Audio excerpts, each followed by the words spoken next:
हरियाणा में हाल ही में हुए कैबिनेट विस्तार के बाद मंत्रियों के विभागों का बंटवारा कर दिया गया है। भारतीय जनता पार्टी ने राज्य विधानसभा चुनावों में जीत हासिल करने के बाद मंत्रिमंडल के गठन में जातिगत और क्षेत्रीय संतुलन का विशेष ध्यान रखा है। नई कैबिनेट में दलित, ब्राह्मण, जाट, ओबीसी, राजपूत, पंजाबी और बनिया समुदायों से विधायकों को प्रतिनिधित्व दिया गया है, जिससे राज्य में सभी प्रमुख समुदायों को संतुष्ट करने की कोशिश की गई है। तो आइए जानते हैं किस मंत्री को कौन सा विभाग सौंपा गया है। मुख्यमंत्री नायब सिंह सैनी की बात करें तो उनके पास कुल 13 महत्वपूर्ण विभागों की जिम्मेदारी है, जिनमें गृह मंत्रालय और वित्त मंत्रालय जैसे प्रमुख विभाग शामिल हैं। इसके अलावा उनके पास इंस्टीट्यूशनल फाइनेंसेस और क्रेडिट कंट्रोल विभाग, योजना विभाग, एक्साइज और taxation department, town and country planning, information and public relation, भाषा और संस्कृति, न्याय प्रशासन, सामान्य प्रशासन, हाउसिंग फॉर ऑल यानी सभी के लिए आवास, क्रिमिनल इन्वेस्टिगेशन विभाग, पर्सनल और ट्रेनिंग, कानून और विधायी विभाग शामिल हैं।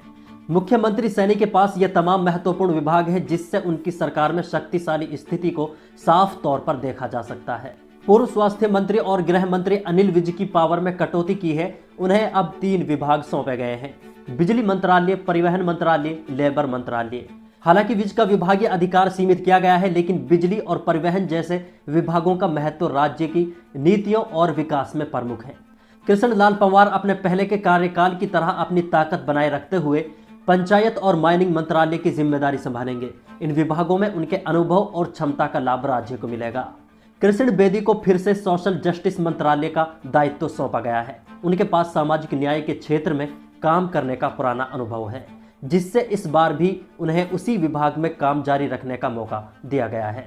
और एक बहुत ही अहम राव इंद्रजीत सिंह की बेटी आरती राव को स्वास्थ्य मंत्रालय और सिंचाई मंत्रालय की जिम्मेदारी दी गई है। ये दोनों विभाग हरियाणा की जनता के लिए अत्यंत महत्वपूर्ण हैं, विशेषकर ग्रामीण क्षेत्रों में स्वास्थ्य और सिंचाई से संबंधित मुद्दों के समाधान के लिए। किरण चौधरी की बेटी श्रुति चौधरी को महिला एवं बाल विकास मंत्रालय की कमान सौंपी गई है। यह विभाग महिला और सशक्तिकरण और बाल विकास की दिशा में अहम भूमिका निभाता है। श्याम सिंह राणा को कृषि मंत्री बनाया गया है। इसके साथ ही उन्हें पशुपालन और डेयरी विभाग तथा मत्स्य मंत्रालय भी सौंपा गया है। यह विभाग हरियाणा के कृषि और पशुधन आधारित अर्थव्यवस्था के लिए महत्वपूर्ण है। रणबीर गंगवा को सार्वजनिक निर्माण विभाग का कार्यभार दिया गया है। यह विभाग राज्य के बुनियादी ढांचे के विकास में महत्वपूर्ण भूमिका निभाता है, विशेष रूप से सड़क निर्माण और रखरखाव में। पानीपत ग्रामीण से विधायक महिपाल डांडा को शिक्षा मंत्रालय की जिम्मेदारी दी गई है। राज्य में शिक्षा के स्तर को बेहतर बनाने के लिए उन्हें महत्वपूर्ण कदम उठाने की उम्मीद है।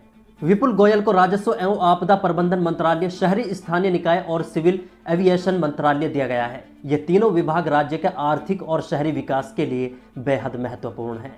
राव नरबीर सिंह को इंडस्ट्री एंड कॉमर्स के साथ साथ एनवायरमेंट और फॉरेस्ट विभाग भी दिया गया है। हरियाणा के औद्योगिक विकास और पर्यावरण संतुलन के लिए इन विभागों की जिम्मेदारी बेहद अहम है।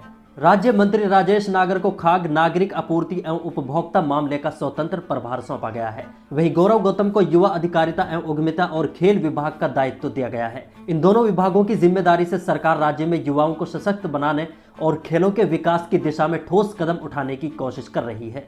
हरियाणा की नई कैबिनेट में मंत्रियों के विभागों का बंटवारा एक संतुलित और रणनीतिक तरीके से किया गया है। इसमें जातिगत संतुलन का ध्यान रखते हुए अनुभवी और नए विधायकों को जिम्मेदारी दी गई है। मुख्यमंत्री नायब सिंह सैनी ने कई महत्वपूर्ण विभाग अपने पास रखे हैं, जिससे उनकी नेतृत्व क्षमता को और अधिक सशक्त किया गया है। वहीं अन्य मंत्रियों को भी उनके अनुभव और कौशल के अनुसार विभाग सौंपे गए हैं, ताकि राज्य के विकास और प्रशासन में सुधार हो सके। ये रिपोर्ट लिखी है हमारे मेवात डायरी के चीफ एडिटर वसीम अकरम ने और मैं हूं मोहम्मद खालिद। बाकी इस पूरी रिपोर्ट के बारे में अगर आपकी भी कोई राय है तो कमेंट बॉक्स में ज़रूर बताएं। वीडियो को लाइक कर दें और शेयर कर दें और चैनल को सब्सक्राइब करना ना भूलें। अगर आप फेसबुक पर इस वीडियो को देख रहे हैं तो पेज को फॉलो करना बिल्कुल ना भूलें। बहुत बहुत धन्यवाद।